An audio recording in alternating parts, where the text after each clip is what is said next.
സിദ്ധാർത്ഥ്, നിന്റെ കല്യാണം കഴിഞ്ഞോ?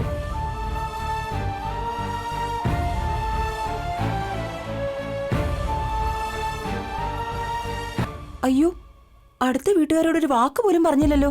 ഇതെന്ത് കല്യാണമാ? ഒളിച്ചോടിപ്പോയി കല്യാണം കഴിച്ചതാണോ? ഒളിച്ചോടിയിരിക്കാം, ഒളിച്ചോടാതിരിക്കാം. അതിപ്പോ അറിയേണ്ട ആവശ്യമുണ്ടോ? തുളസി, കല്യാണം കഴിഞ്ഞു വന്ന ഇവരെ എന്തിനാ പുറത്തു നിർത്തി സംസാരിപ്പിക്കുന്നത്? വരൂ, പെണ്ണും ചെറുക്കനും വീട്ടിനകത്തേക്ക് കയറട്ടെ. എന്തു പറയുന്നു? വീട്ടിലോട്ട് കയറിയട്ടെ. പക്ഷേ അത് പിന്നെ അമ്മാവൻ. ഒന്നും സംഭവിക്കില്ല, ചെന്നാട്ടെ.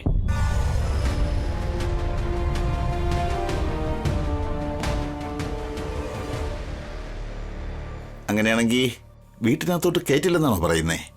ഒരു ചാൻസും ഇല്ല അച്ഛാ. ആക്കള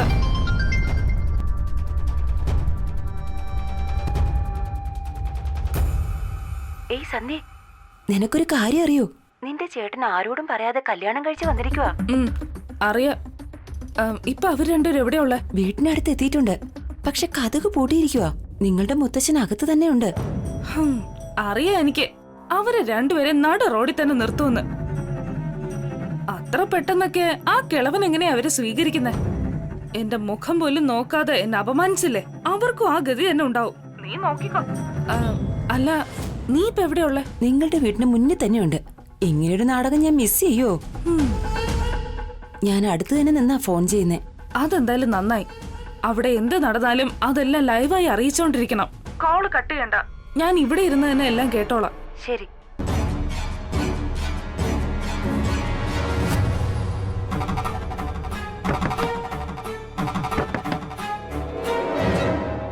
തുളസി, ഒരു നിമിഷം. ദത്തൻ ചേട്ടാ, ഞാൻ കേശുവാണ് വിളിക്കുന്നത്. വാതിൽ തുറന്നേ.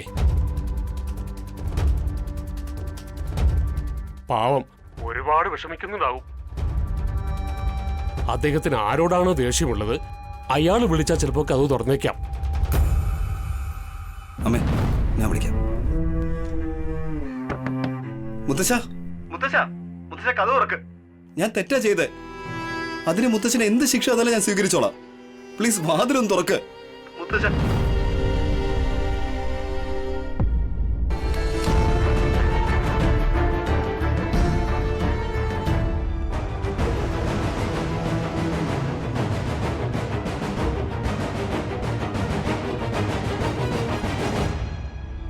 അമ്മാവ, അമ്മാവ, അമ്മാവന്റെ കാല് വേണമെങ്കിലും ഞാൻ വീഴാം. ദയവ് ചെയ്ത് തെറ്റായ തീരുമാനങ്ങളൊന്നും എടുക്കരുത്.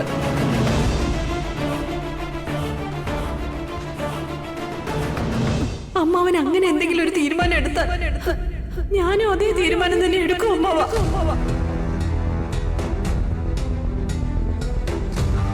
അമ്മാവ, അമ്മാവ. കതക് തുറന്ന സന്ധ്യേ.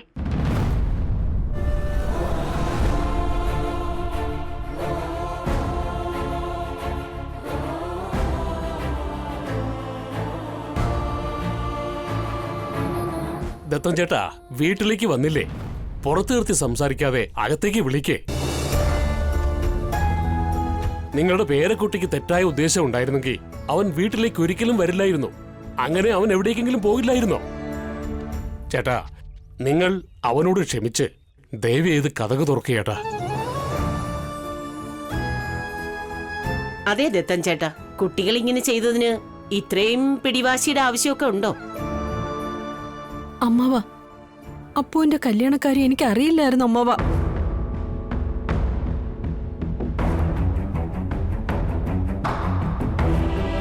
അതെ മുത്തശ്ശ. അമ്മയോട് പറഞ്ഞാൽ അമ്മ മുത്തശ്ശനോട് പറയുന്നു വിചാരിച്ചാ ഞാൻ അമ്മയോട് പറയാതിരുന്നേ. എനിക്കിത് മുമ്പേ അറിയാമായിരുന്നെങ്കിൽ ഞാനിത് അമ്മാവനോട് പറയാതിരിക്കുമായിരുന്നോ? എന്നാലും ഇക്കാര്യം അമ്മാവനോട് പറയാൻ ഞാൻ ഒരുപാട് തവണ വിളിച്ചതാ. അമ്മാവൻ ഫോൺ എടുത്തതേ ഇല്ല. ശ്രീയുടെ അച്ഛൻ വിളിച്ചു പറഞ്ഞതിന് ശേഷമാ ഞാൻ അപ്പുവിന്റെ കല്യാണമാണെന്ന് അറിയുന്നത്.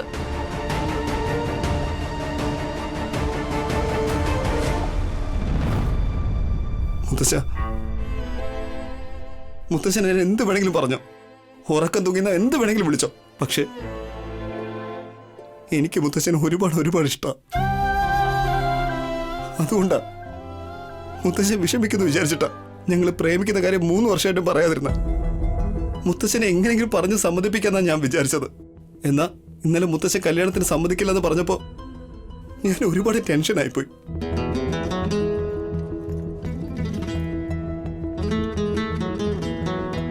ശ്രീ എനിക്ക് വേണ്ടി ഒരുപാട് വർഷമായിട്ട് കാത്തിരിക്കുകയായിരുന്നു. ഇവളെ നഷ്ടപ്പെട്ടു പോകുന്നു വിചാരിച്ച മുത്തശ്ശനോടും അമ്മയോടും പറയാതെ സന്ധി ചെയ്തതുപോലെ ഞാനും ചെയ്ത.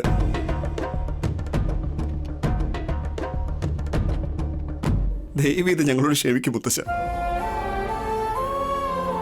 മുത്തശ്ശ എടുത്തു വളർത്തിയ പേരക്കുട്ടിയാ മുത്തശ്ശനോട് പറയുന്നത്. മുത്തശ്ശന്റെ കാല് പിടിച്ച് മാപ്പ് ചോദിക്കാൻ ഒരേ ഒരു അവസരം താ പ്ലീസ് മുത്തശ്ശ.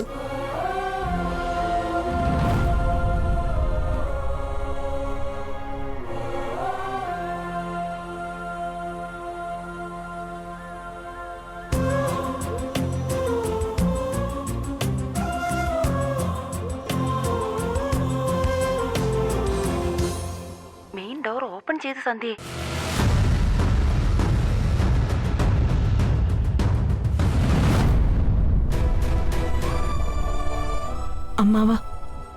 അമ്മാവന് വളരെ വലിയ മനസ്സാ. ഇന്ന് ഞാൻ അറിഞ്ഞോ അറിയാതെ വലിയൊരു തെറ്റ് ചെയ്തു. ഇനി മുതൽ എന്റെ ജീവൻ പോയാലും അമ്മാവന്റെ വാക്ക് ഞാൻ ഒരിക്കലും ധിക്കരിക്കില്ല. അമ്മാവന്റെ കാല് തൊട്ട് ഞാൻ സത്യം ചെയ്യാ.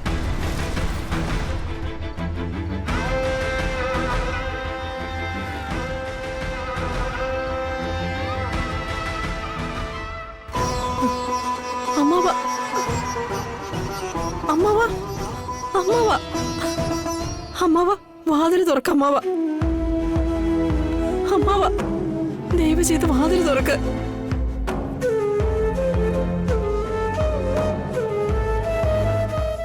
ഒരു മിനിറ്റേ, ആരതി ഒഴിയാതെ പെണ്ണും ചെറുക്കനും അകത്തേക്ക് കേറിക്കൂടാ. ഇപ്പൊ വരാം.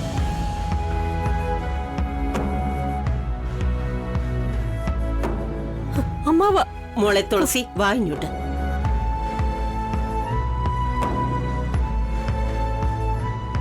ദേ നോക്ക്, ദത്തൻ ചേട്ടനോട് നമുക്ക് സാവകാശം സംസാരിക്കാം. ഇപ്പൊ വീട്ടിനകത്തേക്ക് കയറാനുള്ള ചടങ്ങ് നടക്കട്ടെ. അതെ തുളസി, ദത്തൻ ചേട്ടൻ നമ്മുടെ അടുത്ത കർക്കശമായി പെരുമാറുന്നത് അദ്ദേഹത്തിന്റെ മനസ്സ് കൊച്ചുകുട്ടികളെ പോലെയാ. അദ്ദേഹത്തിന് ക്ഷമിക്കണമെന്ന് തോന്നിയില്ലെങ്കിൽ വാതിൽ തുറക്കില്ലായിരുന്നു. അദ്ദേഹത്തിന്റെ വഴിക്ക് അദ്ദേഹത്തെ വിട്ടേക്ക്. ദേഷ്യം കുറയുമ്പോ എല്ലാം ശരിയാവുന്നേ.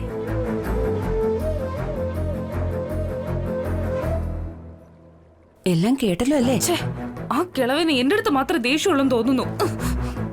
കേട്ടല്ലോ, ഇപ്പൊ സമാധാനമായോ നിനക്ക്? എന്തൊക്കെയോ അത് ചെയ്യും ഇത് ചെയ്യും നടുറോട്ടി കൊണ്ട് നിർത്തും എന്നൊക്കെ പറഞ്ഞിട്ട് ആ കിളവൻ അവരെ വീട്ടിനകത്തോട്ട് കയറ്റിയിട്ട് നിന്റെ തലയിൽ നല്ല വണ്ണം മുളക് തേച്ച് വിട്ടിരിക്കുക.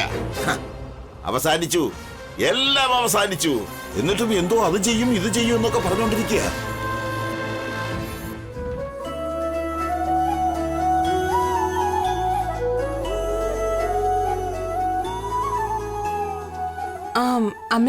അമ്മയും വരൂ. പൊന്നു, അത് പിന്നെ അയ്യോ, ഇവര് നല്ല കാര്യങ്ങൾക്കൊന്നും പങ്കെടുക്കാൻ പാടില്ല. നിനക്കത് അറിയില്ലേ? ആചാരങ്ങളൊക്കെ ഉള്ളത് നമ്മളെ നേരായ വഴിക്ക് നയിക്കാനാണ്, ഒഴിവാക്കാനല്ല.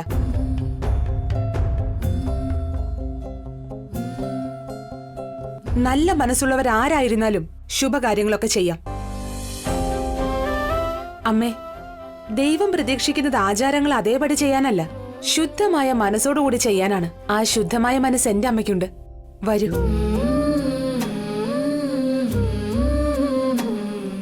തുളസി, ആചാരങ്ങളൊക്കെ അറിയാവുന്ന ബുദ്ധിശാലിയായ നല്ലൊരു മരുമോളെയാ നിനക്ക് കിട്ടിയിരിക്കുന്നേ. നല്ല മരുമോളെ കിട്ടാനായി ഭാഗ്യം ചെയ്യണം. ആ, രഥം വലിച്ചുകൊണ്ടൊന്ന് റോഡിൽ നിർത്തിയെന്ന് പണ്ടുള്ളവർ പറഞ്ഞു കേട്ടിട്ടില്ലേ? അങ്ങനെയുണ്ട് നിങ്ങളുടെ കഥ. ആദ്യം എന്ത് ചെയ്യണമോ അതങ്ങ് ചെയ്തു കൊടുക്ക്.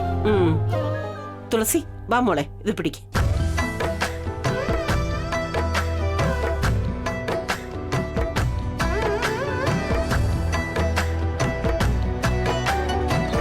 ആരതി ഒഴിയുന്ന പെൺകുട്ടികളെല്ലാം ചേർന്ന് സീതാരാമനെ വരവേൽക്കുന്നു.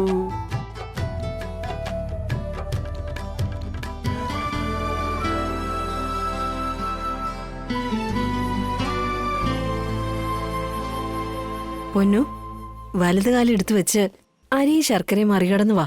അതെങ്ങനെ കഴിയും തുളസി? നീ എന്ത് അമ്മായി അമ്മയാ? അവരെ അത്ര എളുപ്പത്തിൽ അകത്ത് കയറ്റാൻ പറ്റുമോ? ഭർത്താവിന്റെ പേര് പറഞ്ഞിട്ടേ അകത്തേക്ക് കയറാവൂ. അയ്യോ അതിനെന്താ, എന്റെ ഭർത്താവിന്റെ പേര് സിദ്ധാർത്ഥ്. പൊന്നു, ഭർത്താവിന്റെ പേര് പറയുമ്പം കുറച്ച് ഭയവും ബഹുമാനവും ഒക്കെ വേണ്ടേ? അവള് സിദ്ധാർത്ഥെന്നെങ്കിലും പറഞ്ഞല്ലോ, അത് തന്നെ ധാരാളം. മണ്ടൻ, പൊട്ടൻ, കഴുത, കൊരങ്ങൻ ഇങ്ങനെയൊക്കെ പറയുന്ന ഞാൻ വിചാരിച്ചത്.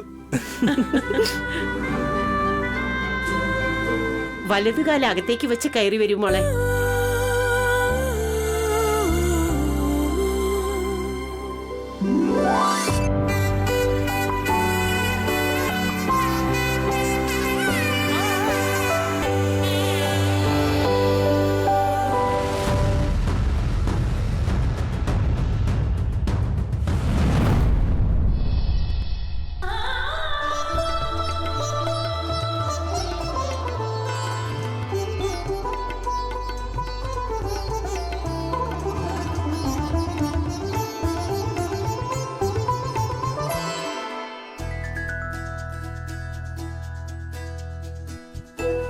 ആദ്യം മുതിർന്നവരുടെ അനുഗ്രഹം വാങ്ങിക്കൂ. തുളസി, നിന്റെ മരുമോൾക്ക് നല്ല മനസ്സുണ്ടായാ മതിയെന്ന് നീ പറഞ്ഞില്ലേ? വേറെ ഒന്നും ആലോചിക്കണ്ട, അനുഗ്രഹിക്ക. എഴുന്നേക്ക്. നിങ്ങൾ ആഗ്രഹിച്ചതെല്ലാം നടക്കണം. എന്നും ഇതുപോലെ സന്തോഷമായിട്ട് ജീവിക്കട്ടെ. പൊന്നു, മോളുടെ അച്ഛൻ്റെ അനുഗ്രഹം വാങ്ങിക്കേ. 100 വർഷം സന്തോഷത്തോടെ ജീവിക്കട്ടെ.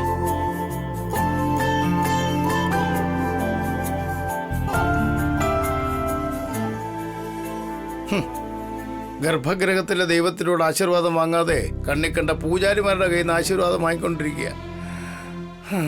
കലികാലം കലികാലം.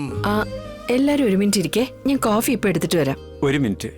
നമ്മളുടെ അനുഗ്രഹമൊക്കെ ഇവർക്ക് കിട്ടി. ഇനി കാരണവരുടെ അനുഗ്രഹം കൂടി കിട്ടിയിരുന്നെങ്കിൽ സമാധാനമായേനെ. അത് കുറെ കിട്ടിയത് തന്നെ. ഈ ജന്മത്തിൽ അത് കിട്ടാൻ പോകുന്നില്ല.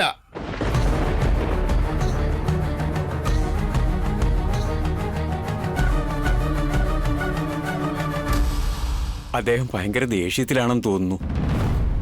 കുഞ്ഞുങ്ങളുടെ ദേഷ്യം എത്ര നേരം കാണും ചേട്ടാ? എന്റെ അമ്മാവൻ കൊച്ചു കുഞ്ഞുങ്ങളെ പോലെയാ.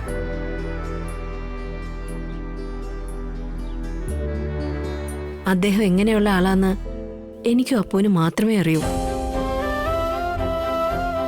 എന്നാ ശ്രീക്കറിയില്ല. അതുകൊണ്ടാ ഞാൻ പറയുന്നേ, അദ്ദേഹം എത്ര വേണമെങ്കിലും ഞങ്ങളെ വഴക്ക് പറയാം, ഞങ്ങളോട് ദേഷ്യപ്പെടാം.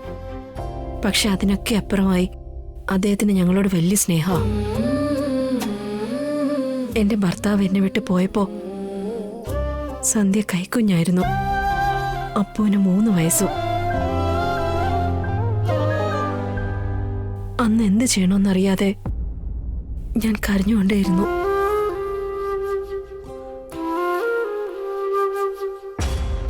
അപ്പൊ അമ്മാവൻ എന്റെ അടുത്ത് വന്ന് പറഞ്ഞു, ഇനി നീ വീട്ടിലെ മരുമകളല്ല, എന്റെ മകളാ.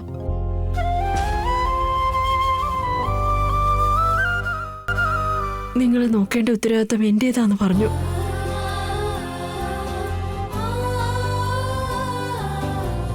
ഞാൻ ഇന്ന് വരെ വീട് വിട്ടൊരു ജോലിക്ക് പോയിട്ടേ ഇല്ല. ഞങ്ങളുടെ എല്ലാ ആവശ്യങ്ങളും അദ്ദേഹമാണ് നടത്തി തന്നെ. എന്റെ 2 കുഞ്ഞുങ്ങളെയും നല്ല രീതിയിൽ പഠിപ്പിച്ചു. അദ്ദേഹത്തിനായി അദ്ദേഹം ഒന്നും ചെയ്തിട്ടില്ല. ഞങ്ങൾക്ക് വേണ്ടി അദ്ദേഹം ജീവിച്ചത്. ഈ വീടും വെച്ചു തന്നു.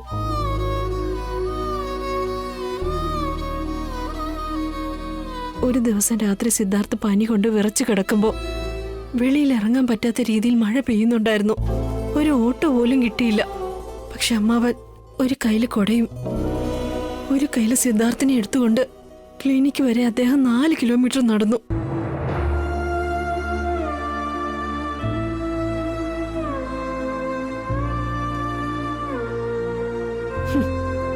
ഇതുപോലെ ഒരുപാട് കാര്യങ്ങളുണ്ട്. ഒരുപക്ഷെ അമ്മാവൻ ഇതെല്ലാം മറന്നിട്ടുണ്ടാവും. പക്ഷെ ഞാനൊന്നും മറന്നിട്ടില്ല. അദ്ദേഹത്തിന്റെ മകളെന്ന സ്ഥാനം എനിക്ക് തന്നിരിക്കുന്നത്. എനിക്കതിന് യോഗ്യതയുണ്ടോന്നറിയില്ല. പക്ഷെ അദ്ദേഹമാണ് എനിക്ക് അച്ഛൻ, അമ്മ, ബന്ധുക്കൾ എല്ലാം, എന്റെ എല്ലാം.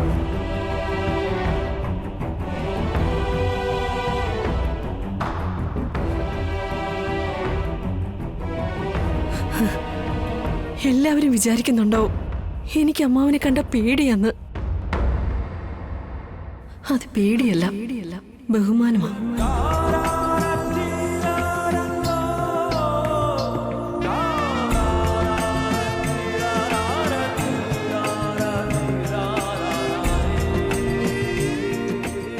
ഇതെല്ലാം നിങ്ങളോട് എന്തിനാ പറയുന്നതെന്ന് മനസ്സിലായോ? നിങ്ങൾ രണ്ടുപേരും ചെറുപ്പക്കാരാ. നിങ്ങൾക്ക് മുത്തശ്ശൻ വഴക്ക് പറയുമ്പോഴുള്ള ദേഷ്യം മാത്രമേ കാണാൻ കഴിയൂ. എന്നാൽ അതിന്റെ പിന്നിലുള്ള സ്നേഹവും അദ്ദേഹം ചെയ്ത ത്യാഗവും നിങ്ങൾക്ക് അറിയാൻ പറ്റില്ല.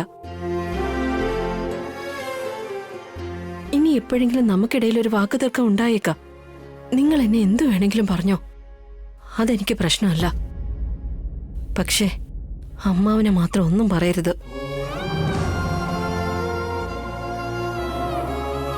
അദ്ദേഹം നമുക്ക് ദൈവത്തെ പോലെയാ. നിങ്ങൾ ഇത്രയും കാലം നിങ്ങളുടെ അമ്മാവനെ എത്രത്തോളം ബഹുമാനത്തിലും ഗൗരവത്തിലുമാണോ പരിപാലിച്ചത്, അതേ സ്നേഹത്തിലും ഗൗരവത്തിലും എന്റെ മോള് നോക്കിക്കൊള്ളും. അതിന് ഗ്യാരണ്ടി ഞാൻ തന്നെയാ.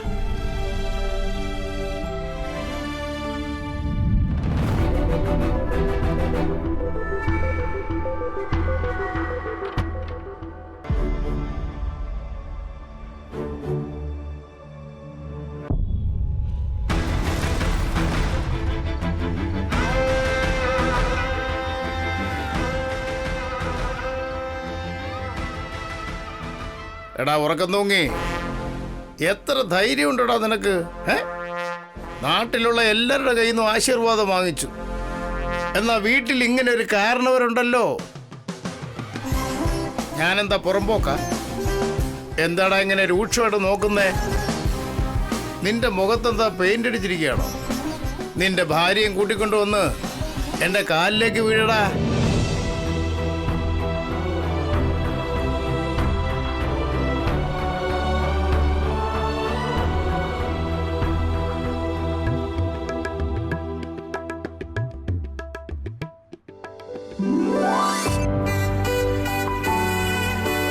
കുടുംബവും കുട്ടികളുമായി ഒരു 100 വർഷം ജീവിക്കാൻ അനുഗ്രഹിക്കുന്നു.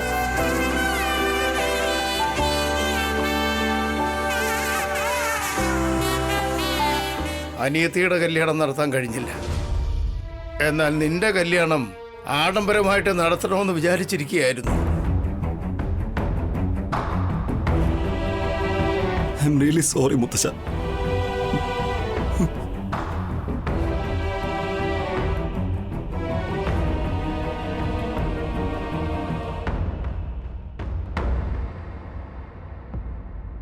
ഈ വീട്ടിലേക്ക് നിങ്ങൾ രണ്ടുപേരെയും കയറ്റിയെന്ന് വിചാരിച്ച് ഞാൻ നിങ്ങളോട് ക്ഷമിച്ചു എന്ന് മാത്രം കരുതരുത്.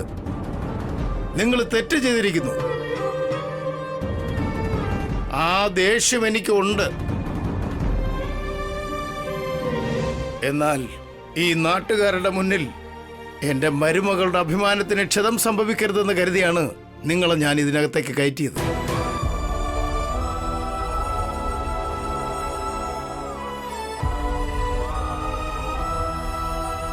ഇത് വാങ്ങിക്കുക.